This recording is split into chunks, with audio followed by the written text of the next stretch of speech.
जो काम आप नहीं कर सकते वो असंभव कभी नहीं होता, क्योंकि दुनिया में बहुत सारे ऐसे लोग हैं जो उसको संभव कर सकते हैं। देखिए, आपको बता दूं, किसी भी काम करने का तरीका एक होता है। अगर आप उस तरीके से उस काम को करते हैं तो वो काम सक्सेसफुली हो जाता है। लेकिन आप किसी भी काम को अगर गलत तरीके से करेंगे तो आपको सफलता हरगिज़ नहीं मिलेगी। बहुत सारे बच्चे व्हाट्सएप पे, फेसबुक पे और हर जगह मैसेज करते हैं कि सर, एग्ज़ाम प्रिपरेशन का सही तरीका क्या है, कोई तरीका बताइए, मैं इस बार जो है सफल हो जाऊँ परीक्षा में। तो देखिए, बस एक सिंपल सा तरीका है, बहुत ही सिंपल, ठीक है। तरीका क्या है, आप पहले जो है, अगर आपको यूपीपी का एग्ज़ाम देना है, ठीक है, तो यूपीपी का एग्ज़ाम देना है तो उसका सिलेबस जो है आपको पता होना चाहिए। सिलेबस डाउनलोड कीजिए, सिलेबस को अपने घर के दीवार पे चिपका दीजिए जहाँ पे स्टडी करते हैं, और उसमें एक एक पॉइंट को जो है आप हाइलाइटर से टिक कीजिए, और मतलब जिस टॉपिक को टिक कीजिए उसको पूरा पढ़ डालिए, ठीक है। और उससे संबंधित जो प्रीवियस ईयर क्वेश्चन है उन सभी को सॉल्व कीजिए। और जिस दिन आप जो है सिलेबस के एक एक टॉपिक को डीपली पढ़ डालेंगे, उसके बाद आपको जो है किसी का बाप भी एग्जाम में फेल नहीं कर सकता। तो आप जो है सिलेबस को डीपली पढ़िए, प्रीवियस ईयर पेपर को जो है जितना हो सके अधिक से अधिक बार जो है उसको सॉल्व कीजिए, तो इससे आपको सफलता मिल जाएगी। तो आज है क्या, 17 जुलाई, और आज के भी सभी महत्वपूर्ण करंट अफेयर में जो है डिस्कशन कर लेते हैं हम इस वीडियो में। देखिए, आप जो है इस वीडियो को पूरा देखने के बाद इसकी पीडीएफ फाइल भी डाउनलोड कर सकते हैं। नीचे डिस्क्रिप्शन बॉक्स में आपको इस वीडियो के पीडीएफ लिंक मिल जाएगी। और जैसा कि आपको पता है कि मैं 2017 से ही जो है इस चैनल पे करंट अफेयर पढ़ा रहा हूँ। तो देखिए, 17 तक का नहीं पढ़ना आपको, 2019 का जो पीडीएफ है इसको मैंने फ्री कर दिया है। ईयरली करंट अफेयर का जो टॉप 1500 करंट अफेयर का पीडीएफ है, इसकी लिंक डिस्क्रिप्शन बॉक्स में दी गई है, वहाँ पे क्लिक करके इसको डाउनलोड कर लीजिएगा। साथ में 2020 का जो आपका मंथली करंट अफेयर है, जनवरी से लगाए, ठीक है, जनवरी से लगाए दिसंबर तक, इसको भी डाउनलोड कर लीजिएगा। पूरे 2 साल का रिवीजन आपका हो जाएगा, और इस साल का तो आप पढ़ ही रहे हैं, जनवरी से लगाए अब तक का। तो कंप्लीट पीडीएफ जितनी मैंने फ्री की है सबको डाउनलोड करिए और पढ़ डालिए, ताकि एग्जाम में कहीं से भी प्रश्न पूछा जाए तो आपको सारे के सारे उत्तर मिल जाएं। और देखिए, जो लोग नए हैं वो चैनल को सब्सक्राइब करके बेल आइकन जरूर प्रेस कर देंगे, और वीडियो को लाइक और शेयर भी करिएगा। और देखिए, जिन लोगों ने टेलीग्राम चैनल को ज्वाइन नहीं किया उसको ज्वाइन कर लेंगे, क्योंकि वहाँ पे सारे पीडीएफ की लिंक मैंने दे रखी है। देखिए, आज का पहला प्रश्न है कि हाल ही में किस रेलवे स्टेशन का नाम बदलकर बनारस रख दिया गया है। तो देखिए, ये रेलवे स्टेशन आपका है मंडुआ डी रेलवे स्टेशन। देखिए, जो आपका मंडुआ डी रेलवे स्टेशन है, इसके नाम बदलने की प्रक्रिया 2019 से ही चल रही है। 2019 में जो है, जो भारत के पूर्व रेल राज्य मंत्री थे, जो कि वर्तमान में जम्मू कश्मीर के उपराज्यपाल हैं, जिनका नाम है मनोज सिन्हा, तो इनके अनुरोध पर जो है इसकी प्रक्रिया शुरू की गई थी। और 17 सितंबर 2020 की बात है, 17 सितंबर 2020 को उत्तर प्रदेश की राज्यपाल आनंदीबेन पटेल ने पूर्वोत्तर रेलवे के मंडुआ डी रेलवे स्टेशन का नाम बदलकर बनारस किए जाने की अनुमति प्रदान कर दी थी। तो ये प्रक्रिया धीरे धीरे होते रही, और अब इसका बोर्ड वगैरह सब कुछ बन चुका है। हर जगह अब आपको जो है जो मंडुआ डी रेलवे स्टेशन है, तो यहाँ पे मंडुआ डी लिखा नहीं मिलेगा, अब यहाँ पे नया बोर्ड लग गया है। यहाँ पे 4 भाषाओं में आपको जो है बनारस लिखा मिलेगा। पहला देखिए, हिंदी में बनारस, दूसरा संस्कृत में बनारस है, और फिर अंग्रेजी में बनारस, और उर्दू में बनारस, ठीक है। तो 4 भाषाओं में यहाँ पे जो बोर्ड लगा है बनारस का, वो आपको देखने को मिलेगा। तो मंडुआ डी रेलवे स्टेशन क्या बन गया है, बनारस। देखिए, एक खास बात और छूट रही है। देखिए, बनारस को जो है वाराणसी कहते हैं, इसका नया नाम वाराणसी है। क्यों? क्योंकि देखिए, एक नदी है वरुणा नदी, ठीक है, और 80 घाट आपने बनारस का सुना ही होगा। तो वरुणा नदी और 80 घाट, इन दोनों नामों को मिलाकर जो है बनारस शब्द तैयार किया गया है। तो देखिए, इसमें यहाँ पे दिख रहा होगा आपको, वरुणा से लिया गया वारणा, वारा, और 80 से लिया गया सी, ठीक है। दूसरा प्रश्न है कि हाल ही में किस 3 बार की राष्ट्रीय पुरस्कार विजेता अभिनेत्री का निधन हो गया। तो देखिए, जो आपकी अभिनेत्री सुरेखा सिकरी थी, यहाँ पे इनकी फोटो दिख रही है, बालिका वधू से ये काफ़ी फेमस हुई थी। तो सुरेखा सिकरी का हाल ही में निधन हो गया है। इनको 3 बार नेशनल प्राइज दिया जा चुका है। और देखिए, इनको किन किन फिल्मों में देखा गया था, किसमें किसमें इन्होंने अभिनय किया था, मैं आपको बता देता हूँ। देखिए, इन्होंने तमस, मम्मो, सलीम लंगड़े पे मदरो, जुबैदा, बधाई हो, और डेली सोप बालिका वधू में जो है इनके अभिनय के लिए इनको याद किया जाएगा। देखिए, ये आखिरी बार नेटफ्लिक्स के एंथोलॉजी घोस्ट स्टोरीज 2020 में जोया अख्तर के द्वारा निर्देशित कहानी में नजर आई थी। तो सुरेखा सिकरी कौन थी? एक जो है भारतीय अभिनेत्री थी, और ये 3 बार की राष्ट्रीय पुरस्कार विजेता थी, जिनका निधन हो गया हाल ही में। तीसरा कि जुलाई 2021 में प्रधानमंत्री मोदी ने किस स्थान पर रुद्राक्ष सम्मेलन केंद्र का उद्घाटन किया। देखिए, अभी हाल ही में बनारस में एक बहुत बड़ा सेंटर बनाया गया है, जहाँ पे आप अंतर्राष्ट्रीय सम्मेलन कर सकते हैं। और इसका नाम रुद्राक्ष सम्मेलन केंद्र रखा गया है। क्यों रखा गया है रुद्राक्ष सम्मेलन केंद्र? इसका एक कारण है, मैं आपको डिटेल बताऊंगा, ध्यान से सुनिएगा एक एक फैक्ट हो। देखिए हाल ही में उत्तर प्रदेश का जो जिला वाराणसी है, ठीक है, तो वहाँ पर जो है अभी हाल ही में एक सम्मेलन केंद्र जिसका नाम रुद्राक्ष है, इसका उद्घाटन किया गया पीएम मोदी के द्वारा। यहाँ पर जो है देखिए ये सम्मेलन केंद्र बहुत बड़ा है, यहाँ पर इंटरनेशनल और नेशनल सभी प्रकार के सम्मेलन किए जा सकते हैं। और ये जो सम्मेलन केंद्र है ये जो है सम्मेलनों के लिए एक आकर्षक गंतव्य बन जाएगा तथा बनारस शहर में पर्यटकों और व्यापारियों को आकर्षित करेगा। इसका नाम रुद्राक्ष इसलिए रखा गया है क्योंकि इसके केंद्र में 108 रुद्राक्ष हैं और इसकी छत जो है ये शिवलिंग के आकार की बनाई गई है। थोड़ा सा मैं आपको जूम करके दिखाऊंगा फोटो को। देखिए ये लगभग एक शिवलिंग की तरह दिख रहा है, ठीक है। और इसमें जो है एक नियमित प्रवेश द्वार बना है, एक सेवा प्रवेश द्वार और एक अलग वीआईपी प्रवेश द्वार है, जो इसे सभी प्रकार के अंतर्राष्ट्रीय कार्यक्रमों के आयोजन के लिए एक आदर्श स्थान बनाता है। और देखिए इस कन्वेंशन सेंटर को जापान इंटरनेशनल कोऑपरेशन एजेंसी की सहायता से बनाया गया है। तो ये डिटेल है इस रुद्राक्ष नाम के जो है सम्मेलन केंद्र की, जो कहाँ बनाया गया है, वाराणसी यानी कि बनारस में। चौथा प्रश्न है कि हरियाणा के किस शहर में भारत का पहला अनाज एटीएम खोला गया? देखिए ये प्रश्न अपने आप में सबसे यूनिक प्रश्न आज का है। और आज के प्रश्न वैसे तो सभी के सभी यूनिक हैं और इम्पोर्टेंट भी हैं, लेकिन ये सबसे ज़्यादा इम्पोर्टेंट है। देखिए हरियाणा के गुरुग्राम में, जिसको पहले गुड़गांव के नाम से जानता था, तो हरियाणा के गुरुग्राम में हाल ही में एक अनाज एटीएम खोला गया है। अनाज एटीएम मतलब क्या हो गया? पहले अब क्या था कि अगर आप एटीएम पे जाते थे तो वहाँ पैसे निकालने, तो एटीएम डाल के पिन कोड डाल दिया तो आप जितना अमाउंट वहाँ पे डालते थे, पासवर्ड डालने के बाद वो पैसे जो है बाहर उतने आ जाते थे। तो वही इस जो है अनाज एटीएम में भी होगा। कैसे होगा? देखिए जो हरियाणा की सरकार है इसने जो है सरकारी राशन वितरण प्रणाली में होने वाली धांधली की शिकायतों को दूर करने के लिए गुरुग्राम के फारूक नगर में बैंक एटीएम की तर्ज पर एक ग्रेन एटीएम की शुरुआत की है।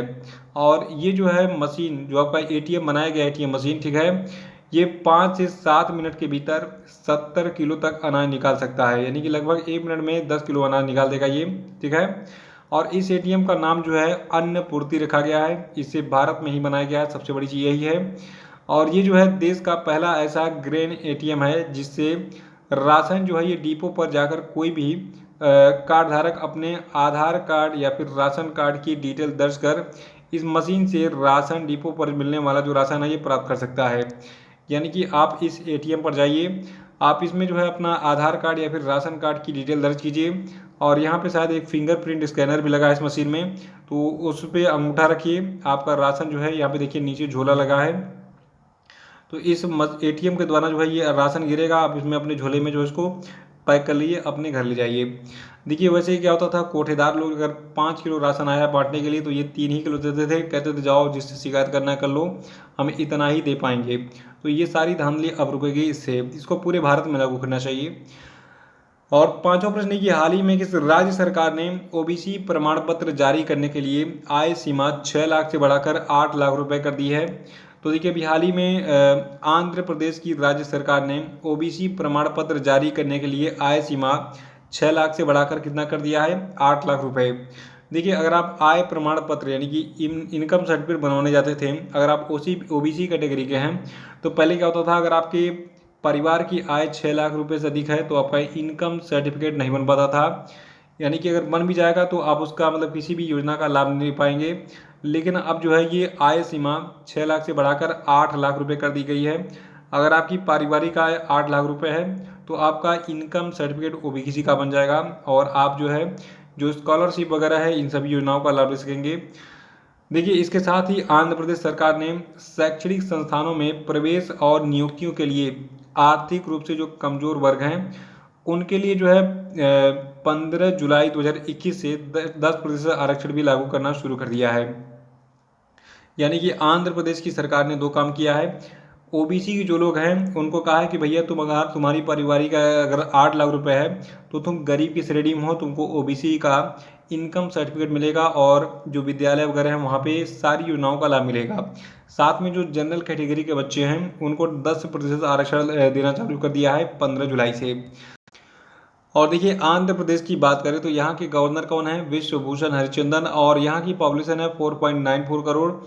आंध्र प्रदेश के जो मुख्यमंत्री इनका नाम है YS जगन मोहन रेड्डी। और छठवां प्रश्न की हाल ही में शाहरुख खान और संजय दत्त के बाद किस भारतीय को दुबई ने गोल्डन वीजा जारी किया? देखिए ये प्रश्न भी आज का इंपॉर्टेंट है, मतलब जितने प्रश्न मेरे होते हैं बहुत ही सिलेक्टेड होते हैं, इसलिए आपको सारे प्रश्न एग्जाम में मिल जाते हैं। तो देखिए अभी हाल ही में कुछ दिनों पहले संजय दत्त को जो है गोल्डन वीजा दिया गया था, लेकिन अभी हाल ही में सानिया मिर्जा को भी जो है दुबई ने गोल्डन वीजा जारी किया है। तो अब टोटल 3 ऐसे भारतीय हैं जिनको गोल्डन वीजा मिल चुका है। पहले का नाम है शाहरुख खान, दूसरे संजय दत्त हैं, तीसरे का नाम है सानिया मिर्जा। देखिए जो आपका ये गोल्डन वीजा है, ये मिलने के बाद सानिया जो है ये अब अपने पति पाकिस्तान के पूर्व कप्तान शोएब मलिक के साथ 10 साल तक यूनाइटेड अरब अमीरात में रह सकती हैं, और 10 साल बाद ये वीज़ा अपने आप रिन्यूअल हो जाता है। ये खास बात है इस गोल्डन वीज़ा की। देखिए दुबई का जो गोल्डन वीज़ा है ये कुछ खास वर्ग के लोगों को दिया जाता है, जिसमें निवेशक, उद्यमी, उत्कृष्ट प्रतिभा वाले व्यक्ति, शोधकर्ता यानी कि रिसर्चर्स, मेडिकल पेशेवर, वैज्ञानिक और छात्र शामिल हैं। सातवां प्रश्न की हाल ही में किस देश ने Johnson and Johnson covid vaccine के आपातकालीन इस्तेमाल को मंजूरी दी? तो देखिए वियतनाम की सरकार ने जो है, देखिए वियतनाम में कोरोना बहुत तेज़ी से फैल रहा है, तो देखिए नियंत्रण के लिए कुछ ना कुछ तो करना पड़ेगा, इसलिए वियतनाम की सरकार ने कहा है कि जो अमेरिका की कंपनी जॉनसन एंड जॉनसन है, इसने जो कोविड-19 वैक्सीन बनाया है, इसका आपातकालीन इस्तेमाल पूरे वियतनाम में किया जाए। देखिए वियतनाम की कैपिटल हनोई है, वियतनाम की करेंसी है वियतनामीज डोंग, और वियतनाम की पॉपुलेशन है 9.65 करोड़। ये एक एशियन कंट्री है, यानी कि एशिया महाद्वीप में स्थित देश है। और आठवां प्रश्न की हाल ही में पाकिस्तान के किस पूर्व राष्ट्रपति का 80 वर्ष की उम्र में निधन हो गया? तो देखिए पाकिस्तान के जो पूर्व राष्ट्रपति थे ममनून हुसैन, इनका निधन हो गया है। देखिए ममनून हुसैन के बारे में खास बात है कि ये भारत में ही पैदा हुए थे, उत्तर प्रदेश के आगरा जिले में 23 दिसंबर 1940 को। और ये जो है पाकिस्तान की 12वें राष्ट्रपति से क्रम से, इसको याद रखिएगा। और जबकि ममनून हुसैन है, इन्होंने institute of business administration Karachi से MBA की डिग्री हासिल की थी। तो डिग्री वगैरह उतना इंपॉर्टेंट नहीं है, बस जानकारी के लिए है। याद रखिएगा ये 12वें राष्ट्रपति थे पाकिस्तान के, और इनका जन्म कहाँ पे हुआ था? भारत के उत्तर प्रदेश के आगरा जिले में, ठीक है। नवा प्रश्न की हाल ही में केंद्रीय मंत्रिमंडल ने स्वास्थ्य और चिकित्सा के क्षेत्र में सहयोग के लिए भारत और किस देश के स्वास्थ्य मंत्रालयों के बीच में एक समझौते ज्ञापन को मंजूरी दी है? तो देखिए अभी हाल ही में केंद्रीय मंत्रिमंडल ने भारत और डेनमार्क के स्वास्थ्य और चिकित्सा मतलब बीच में जो है स्वास्थ्य और चिकित्सा के क्षेत्र में सहयोग के लिए एक समझौते ज्ञापन को मंजूरी दी, और इस समझौते से जो है भारत और डेनमार्क के जो द्विपक्षीय संबंध हैं इनको मजबूती मिलेगी। और इसमें यह भी कहा गया है इस समझौते में कि इससे दोनों देशों के लोगों को स्वास्थ्य की स्थिति में सुधार होगा।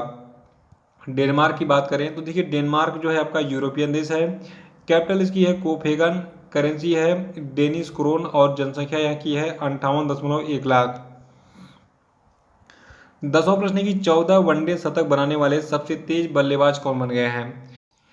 तो देखिए ये खिलाड़ी बाबर आजम है। बाबर आजम पाकिस्तान के क्रिकेट टीम के कप्तान हैं, और इन्होंने पीछे छोड़ दिया है हाशिम अमला, विराट कोहली और डेविड वार्नर को। देखिए आप बता दूं जो आपके बाबर आजम हैं, इन्होंने केवल 81 वनडे पारी में अपना ये 14वां शतक पूरा किया है। और जो दक्षिण अफ्रीका के पूर्व सलामी बल्लेबाज थे हाशिम अमला, इन्होंने ये रिकॉर्ड 84 पारियों में बनाया था। डेविड वार्नर ने 14वीं पारी में बनाया था। विराट कोहली ने 103 पारियों में अपना 14वां शतक बनाया था। लेकिन सबसे तेज जो है यानी कि केवल और केवल 81 वनडे पारियों में जो है बाबर आजम ने अपना 14वां शतक हाल ही में पूरा किया। तो बाबर आजम 14 वनडे शतक बनाने वाले सबसे तेज बल्लेबाज बन गए हैं। 11वां प्रश्न की हाल ही में किस कंपनी ने मुंबई अंतर्राष्ट्रीय हवाई अड्डे का अधिग्रहण पूरा कर लिया है? तो देखिए मुंबई अंतर्राष्ट्रीय हवाई अड्डा जो है ये बिक चुका है, अदानी समूह के हाथ में ये चला गया है। और जो आपका मुंबई अंतर्राष्ट्रीय हवाई अड्डा है, अब इसका जो संचालन है ये अदानी एयरपोर्ट होल्डिंग्स के द्वारा किया जाएगा, जो कि अदानी एंटरप्राइजेस की पूर्ण स्वामित्व वाली सहायक कंपनी है। इस प्रकार जो आपका अब अदानी समूह है, ये जो है अब टोटल 6 भारतीय हवाई अड्डों का संचालन करेगी। ये 6 हवाई अड्डे कौन कौन से हैं जो अदानी समूह के पास बिक गए हैं? इनमें पहला है गुजरात के अहमदाबाद का, दूसरा है लखनऊ, और तीसरा है बेंगलुरु, ठीक है। तो गुजरात का अहमदाबाद, लखनऊ और बेंगलुरु, ये तीनों हवाई अड्डे जो है ये बिक चुके हैं। इन तीनों का संचालन पूर्ण रूप से अब जो है अदानी समूह कर रही है। जबकि जो आपका गुवाहाटी, तिरुवनंतपुरम और जयपुर है, ठीक है, यहाँ पर 3 हवाई अड्डों का जो अधिग्रहण है ये अभी पूरा किया जाना है।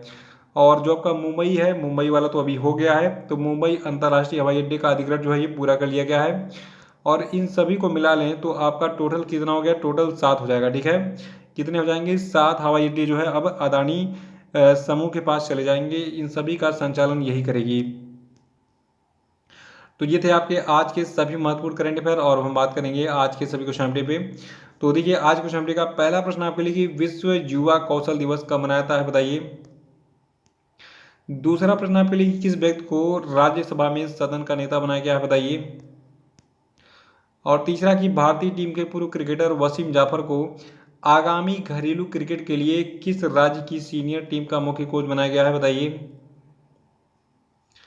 चौथा प्रश्न आपके लिए कि इजराइल में दूतावास खोलने वाला पहला खाड़ी देश कौन बना है, बताइए। पांचवा कि हाल ही में केंद्र सरकार ने केंद्रीय कर्मचारियों की महंगाई भत्ता जो है उसको 17% से बढ़ाकर कितना कर दिया है, बताइए। और अब हम बात करेंगे कल के पूछे गए सभी क्वेश्चन के सही उत्तरों की। देखो का पहला प्रश्न था कि भारत और एशिया का पहला राष्ट्रीय डॉल्फिन अनुसंधान केंद्र कहाँ पर स्थापित किया जाएगा, तो इसको पटना में स्थापित किया जाएगा। और दूसरा था कि द ग्रेट बिग लाइन नामक पुस्तक किसने लिखी है, तो इसको क्रिस नाइट ने लिखा है। और तीसरा था कि विश्व बैडमिंटन चैंपियनशिप 2026 की मेजबानी कौन करेगा, तो इसकी मेजबानी भारत करेगा। चौथा था कि हाल ही में किसे 2021 के बहरीन केरलिया समाजम के साहित्य पुरस्कार के लिए चुना गया है, तो इनका नाम क्या है, ओमचेरी एन पिल्लई। और आखिरी प्रश्न था कि हाल ही में भारतीय नौसेना को किस देश के एरोस्पेस कंपनी बोइंग से 10वां पनडुब्बी रोधी युद्धक विमान P-81 प्राप्त हुआ है, तो देखिए आपको बता दूं जो आपका बोइंग कंपनी है ये अमेरिका कंपनी है, इसने 10वां पनडुब्बी रोधी युद्धक विमान P-81 भारत को अभी हाल ही में डिलीवर किया है। तो इसी के साथ ये वीडियो समाप्त होता है, कल फिर मिलेंगे कल के वीडियो में कल के करंट अफेयर के साथ। तो इसी के साथ जय हिंद जय भारत।